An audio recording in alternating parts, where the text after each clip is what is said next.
Hello, so today I'm going to be showing you how to go into a website and extract some data from that, and then using that data create a plot, all using Colab. So to start things off, we're going to want to just import a few things. So from LXML import HTML, which will just convert stuff to, allows us to work with HTML, and then we're going to want to import request, which is going to help us just get the data, and then import JAX, which for this is going to help with giving us more precise data points. It's got a lot of other things it can be used for, but for our purpose today, it's just for precision. And then same thing with NumPy. It's a giant library for Python, but we're just using it for a few calculation things that we can use it for. And then to create our thing more precise, we want to do jax.config, import config. No. Okay. And then config dot update jax underscore enable underscore x64. And then we want to set that as true. Okay, so I'll just shift into that to check to make sure everything was running fine, and that's so. So now that we have all of our things imported, the data I'm using is from the Dartmouth data bank, and it is the water vapor pressure equilibrium chart. But I don't have access to the Dartmouth data bank, but I do have access to its code here, and it's so I'm going to just be using this to extract my data. So I'm going to start out with the URL. It's going to be, I already have it right here.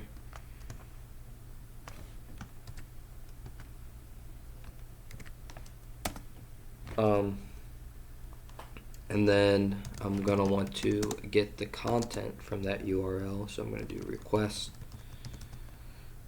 dot get URL dot content.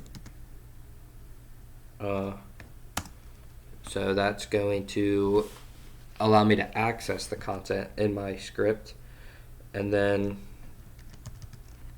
I want to convert it to something we can work with. So HTML dot from string content. Is that content? There we go. And then shift enter, make sure all that's right. All right. Now that I have all the data into this, or now that I have the URL into my script, I want to select the certain data that I want. And to do that, we're going to need to use, we're going to need to get their XPath. So the temperature that we want, we're going to do tree.xpath. Now I'm just going to be copying over the XPath right here, but if you want to get an XPath from the actual thing, from the actual website you're looking to get data from, here's just some MVA stats. So as you can see, there's a ton of different numbers on here in rows and columns. So you're just going to right click on the page and hit inspect, and that's going to bring you up the code for that page, which is the same as this. And then you're just going to want to right click, copy, and then copy XPath, and then you want to make sure you're copying the right thing that you want. So if you want just certain names like Luca's name, you want to copy these XPaths, but you can always edit the XPaths in your script, but you just have to read the actual thing to do it. I'll show you how to do that here in a second. So this X path. So with the X path, it's like a tree. So you're going to be going to the numbers of temp are going to be in the second div on the third table, and then in that third table is going to be the entire T body, and then the entire TR, and then the first TD are going to be the temperature data points that we want, and then the pressure data points we want are going to be pretty much the exact same X path, except the TD is 2 instead of 1. So that's going to give us our pressure data points that we want. Okay, so now that we have our data, we need to convert them from string variables into float variables so we are able to plot them, because you can't plot string variables. So to do that, we're going to do our data is going to equal np.array. So we're making an array of the data, if I can spell it right. So here we have temperature, comma, pressure. So that's going to be our array that we're making, and then we want to convert it to a float variable. So we'll go as type, and then np dot float 64. So now we converted our data from a string into float, and then we put them all in an array for the data. And now we want to separate that array into two different arrays. So we have the temp, T is going to equal the data with the array starting at the array 0. So that's the first one. So since temperature is the first one, our temperature is going to be the first. That's what we're going to take all the points that are here. And then likewise for pressure, we're going to do a 1 because the syntax 0 is the first one. So this will be the first one, 1 will be number 2. But we want to take the log of our pressure. So we want to do np.log base 10 and 1000 times data 1 comma there. So now that we have our data separated, we are ready to plot it. So we want to go back and import, or not import, from plotly dot subplots import make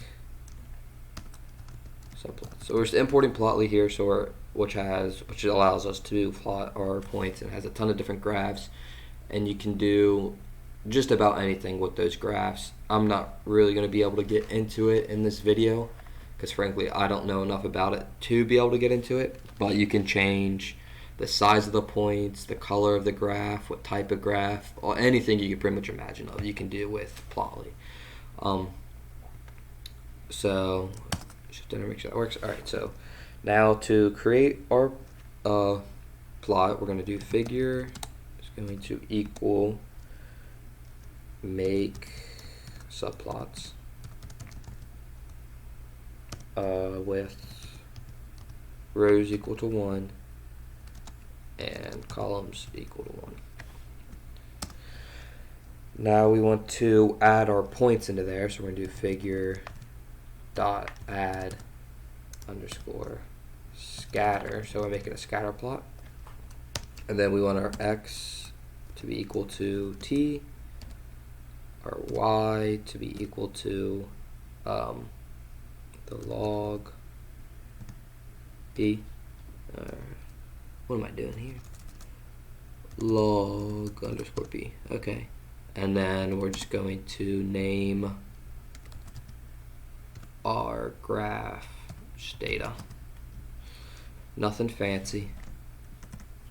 And then figure dot show. Alright, so now we're ready. All we have to do now is just combine all of our cells. So we're just going to copy and paste them over.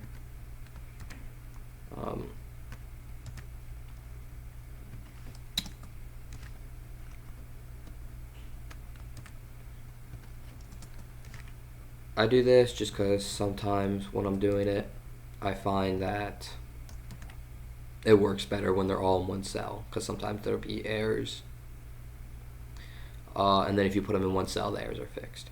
So now let's just delete these cells to get rid of them, get them out of the way, nice and clean. So yeah, now we're ready to plot. So shift enter. So here's our plot, and as you can see, we have a straight line, and we just graphed raw data, so we do not want a straight line, we want markers. So to do that, we're going to go to the figure.add, and we're going to do mode is going to equal markers. Don't forget comma, and shift enter. And there we are. There is our graph of our data that we got from the Dartmouth databank on the water vapor pressure equilibrium. And next time I'll show how to create a trend line for this using Colab.